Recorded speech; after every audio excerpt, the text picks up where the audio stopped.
Good afternoon. Good afternoon. Your name is? Michael Brown. Okay. Would you please explain your survivor details, how you got your injury? Well, 30 years ago, come June 29th, I had a motorcycle accident, which I did not have a helmet on, and there was a person that was in front of me, or driving in front of me, and it was kind of raining. It was had stayed late for inventory at a warehouse that I was working at, and so it was about maybe not, or right around 9 o'clock, and it had started raining, and I was on my motorcycle, and there was a lady in front of me that kept slowing down. I think she was looking for a street or something, and so she kept slowing way down. And I was never able to. This happened at a few cross streets, and I was not able to just go around her because there was oncoming traffic. And then when she found the street that she wanted to turn on, she just slammed on her brakes. She didn't get over into the shoulder or anything. She just slammed her brakes, to turn. And since it was rainy and everything, I knew that if I slammed on my brakes, I might slide, drop the bike and slide or whatever. So I went, and there was no cars coming from the opposite direction at that point. So I swerved into the oncoming lane, and there was a pizza delivery man who ran the stop sign and made a right-hand turn onto the street. But I hit the pizza delivery man, and hit his windshield with my head, and so that I ended up from the accident. My brain had swollen, and so the optical nerve, my brain swelled around the optical nerve, and I guess the optical nerve, it's like that your peripheral vision is actually the optical nerve, the outside of it picks it up, and then like your focal point is actually the very inside of the nerve. So the brain swelling caused nerve damage to my optical nerve, which gave me substantial vision loss, and then plus I had a collapsed lung, and various other injuries that pretty well healed up. But the vision, my vision never came back, and plus it affects my thinking and my memory, and so that's pretty much. Okay. You say that was 30 years ago. This last June 29th, it was 30 years ago. And how old were you when you had this accident? I was 21 at the time. 21. Okay. You went to the hospital, I presume, after the accident. How long were you there? I was, well, they had to lifeline me to the hospital, but I was in a coma for, I think, 9 days. It was right around 9 days to 2 weeks or something like that. that I was actually in the coma, and then so I stayed at Methodist Hospital in neuro ICU, and for I think I stayed there for like a month or so, and then they transferred me to RHI, which is Rehabilitation Hospital of Indianapolis. And there I think I spent about 2 months in there. And it was probably, I was alert, but I wasn't, like I didn't, I don't know what the word for it was, but I was not, you know, I was unaware of what was around me, even though I was awake. And so I don't know what the terminology for that would be. But then you know, couple months later, you know, one day I was like, you know, I was kind of rubbing my eyes, and, you know, I kind of came to that day. And so, but then after that, I was there for a few more weeks. I don't remember the exact times, but the whole thing it was before from the accident to the time that I went home was probably around 3 months. So. Okay. And then after you got home, what kind of care did you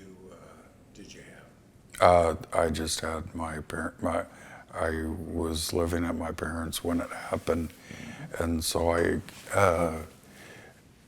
was able, you know, they cooked dinner and everything, but I didn't really have, I didn't have anything from Social Security or any professional help after that. So no therapies?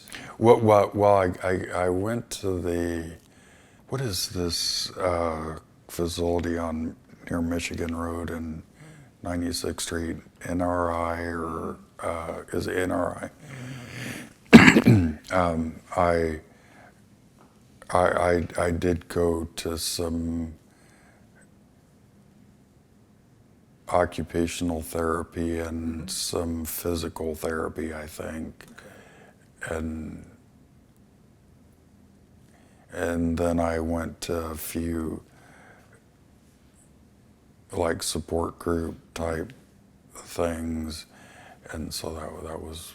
So living with your parents, I take it? Yes, sir. Okay. What kind of things did your parents do for you? Just cooked, you know, food, and, you know, if I needed transportation, basically all of my, you know,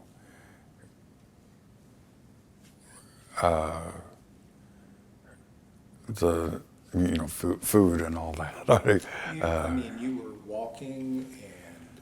I at first I had in my leg there was significant damage in my knee, and so I was using when I was in the hospital, they always had me in a wheelchair, but when I left, I think they gave me crutches and maybe a cane, or Okay. so that's how Okay, but you could dress yourself? yeah. All right. Okay. What about friends? Did you had friends prior to the accident? Yeah, I had, you know, maybe 20 people that you know, a few really close friends, but then probably 20 friends that were, you know, we'd meet at the bar and shoot pool or whatever. And did you live with your parents prior to the accident? Yes. Okay. So after the accident, did your friends continue to hang out with you?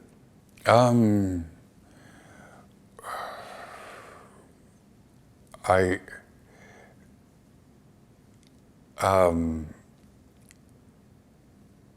most of them did. At this point, I've lost contact with all of them except for one. Just, you know, you know, it wasn't because of the accident. That it was just life happens, and you In know, 30 years. and Yeah. yeah, All right. But, you know, some people lose friends because they don't know what to do with the injury. yeah. Okay. All right. Are you working now? Yeah, no, I'm not. All right. And are you still living with your family? Yes, sir. Okay. All righty. Have you tried to get work? Have you gone through like VR? I have. The last job that I worked was actually at a Meyer gas station near my house,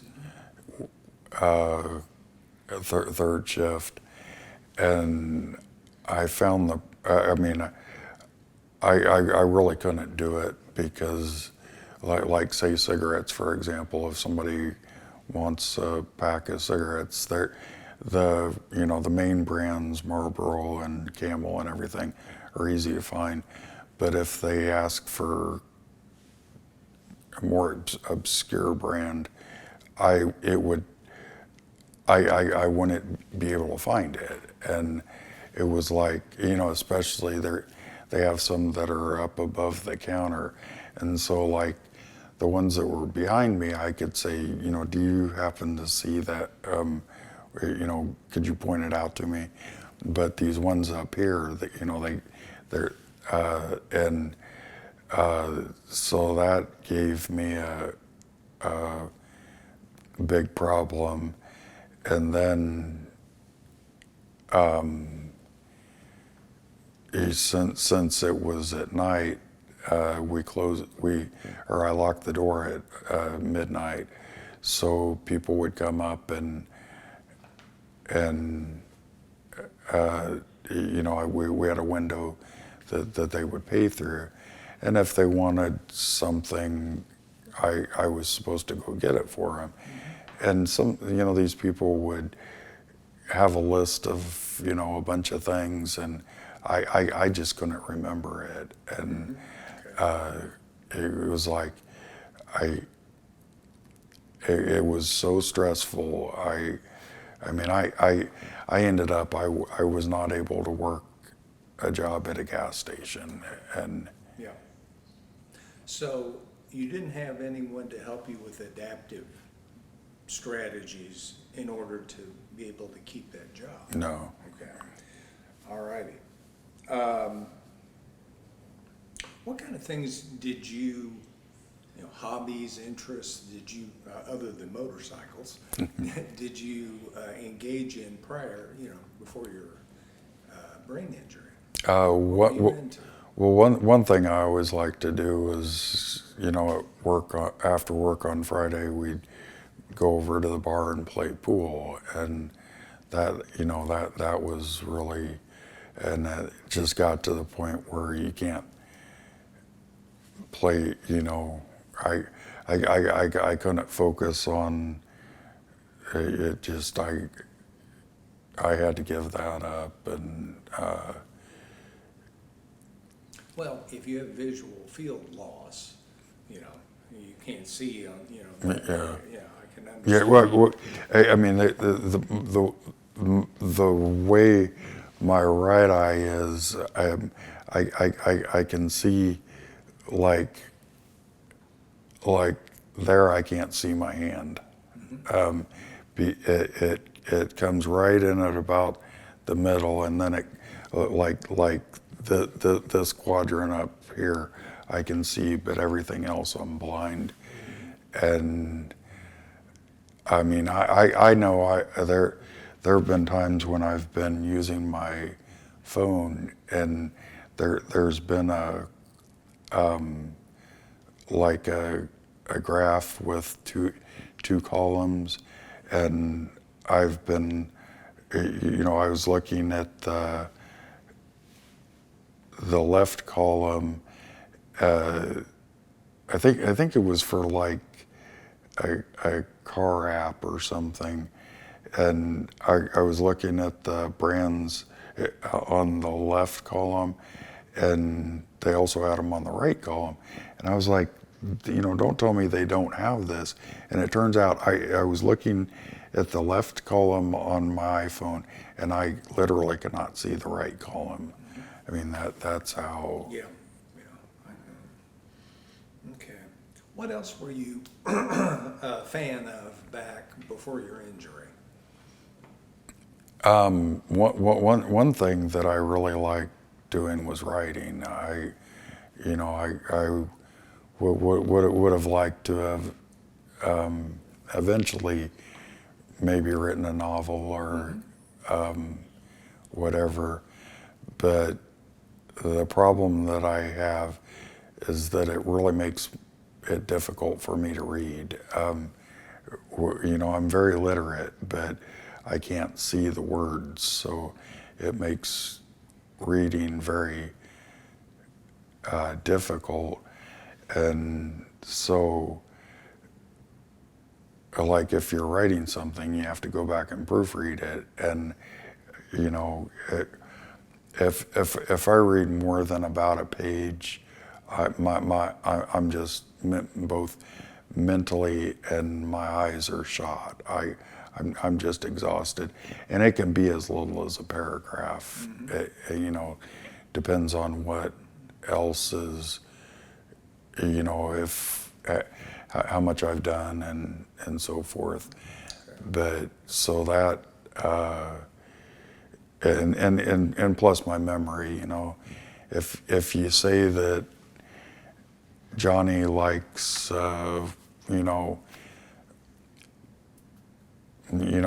like scotch in the first in the first chapter, and then in the second chapter, or no, Johnny hates scotch, and then he's drinking a scotch in the second, things like that. You have to be able to remember, so that also